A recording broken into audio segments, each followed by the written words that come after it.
In this video, we're going to talk about the BigCommerce Katana stock sync and how it works.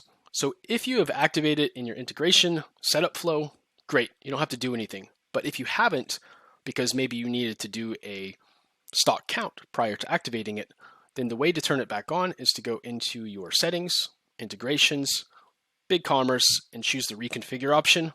Choose next, and then tick these checkboxes on. If they're on, then you're good to go.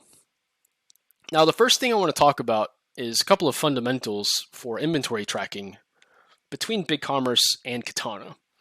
And I'm going to use one of the examples which we have in our Katana account that we already imported. This example is the Le Parfait jar. I hope I pronounced that right.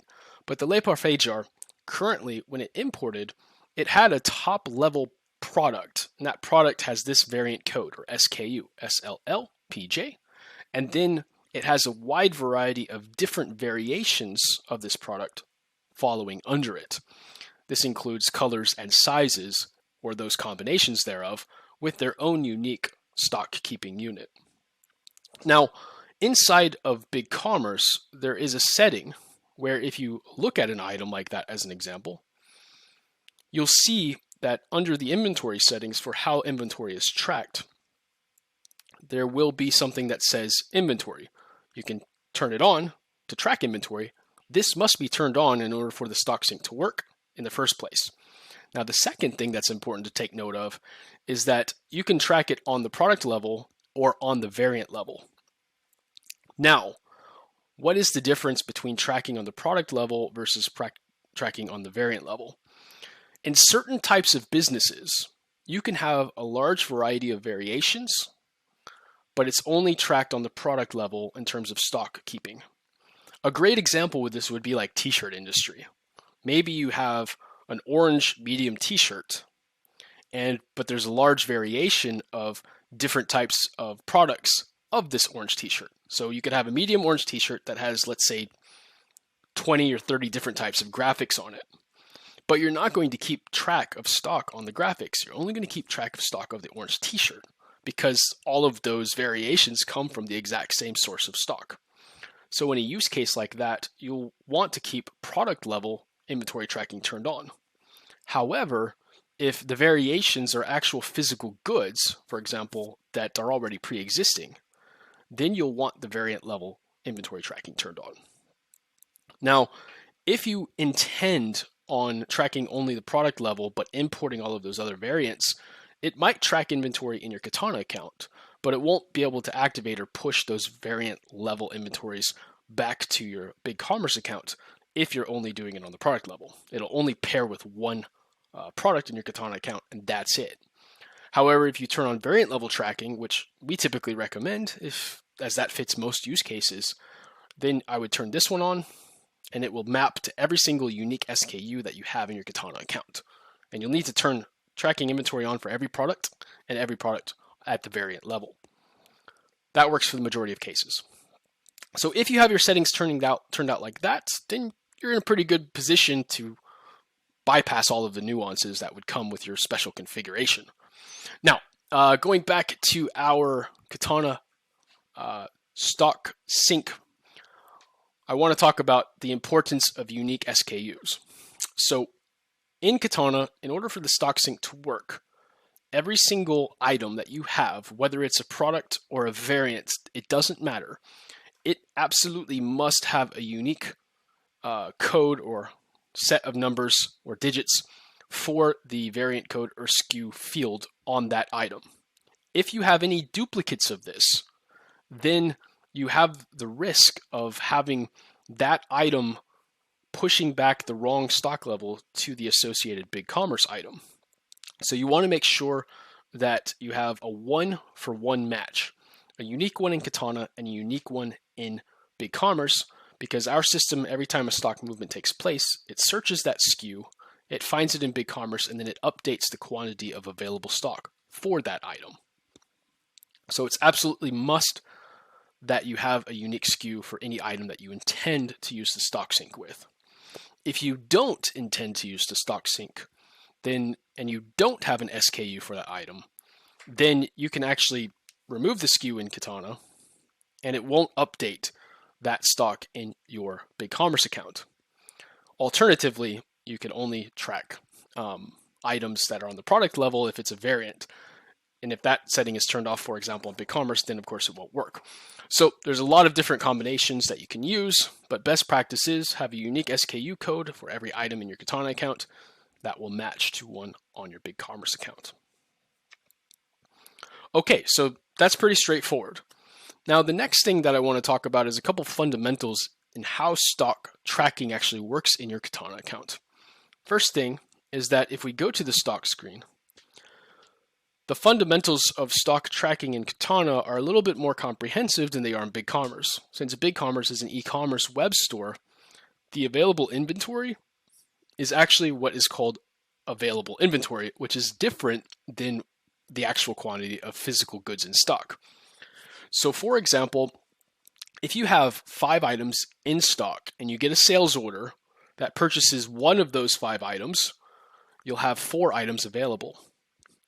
But if you have 5 items in physical stock, because one order comes in, the 4 will be available, but you still might physically have 5 because this one hasn't shipped out yet.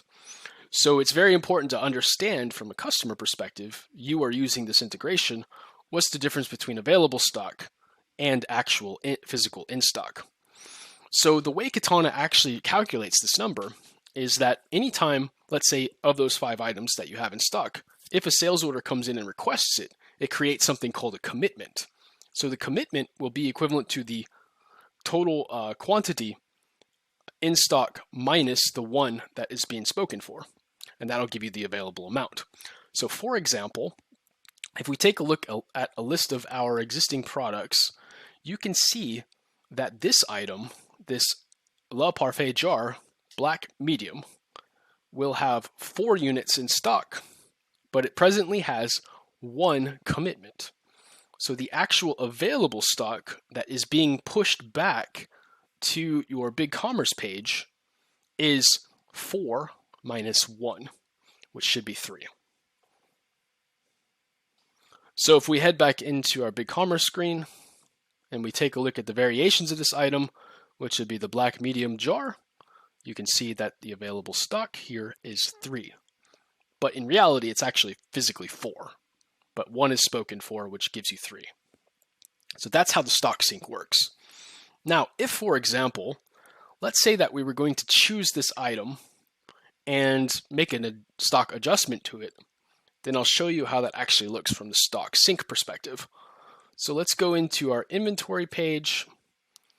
Let's copy this actual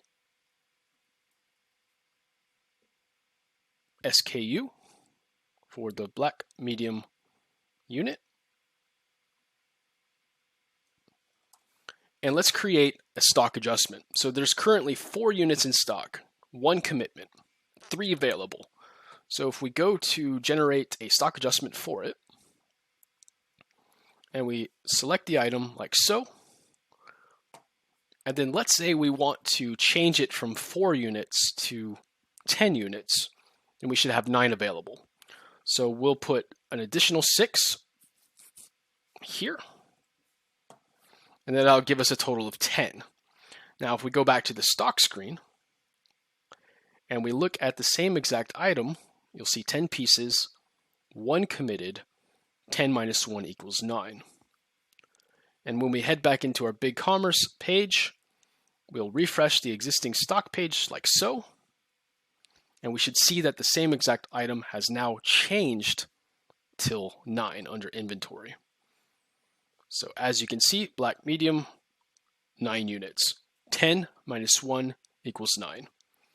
Now, if, for example, I take the item or the sales order that's requesting that, so if we're looking specifically at the medium item, and we see where the commitment's coming from, which is from Deb on sales order 101, if we look at that, and if we complete this sales order, then what will actually happen in that case is that commitments will go from 1 to 0, but the in-stock quantity will go from 10 to 9, but the 9 will continue to stay on the BigCommerce page.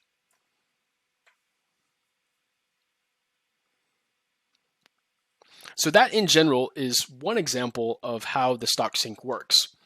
Another thing I want to mention is that anytime you manufacture something, the stock change will increase. That will be pushed to BigCommerce. Anytime sales order commitments are generated in Katana, those commitments will increase, which will be subtracted from your total in-stock quantity, which will also update the available stock in your BigCommerce page. Stock transfers, any type of stock movement, such as consumption of, let's say, a product in a manufacturing process, will also reduce the available stock. So all of the stock transactions that are taking place in your Katana account, using it as the source of truth, get sent back directly to your BigCommerce store to tell you how much is available for all of your customers when they're buying products from your website. So I hope that gives you a nice overview of how the stock sync works and how the logic works. Again, most important thing, make sure you have unique SKUs and make sure that the settings are compatible for the stock tracking on the inventory section of every product in your BigCommerce account in order for this to work as needed. If you have questions about this, always feel free, send a message to our support team. They'll always be happy to help. Take care.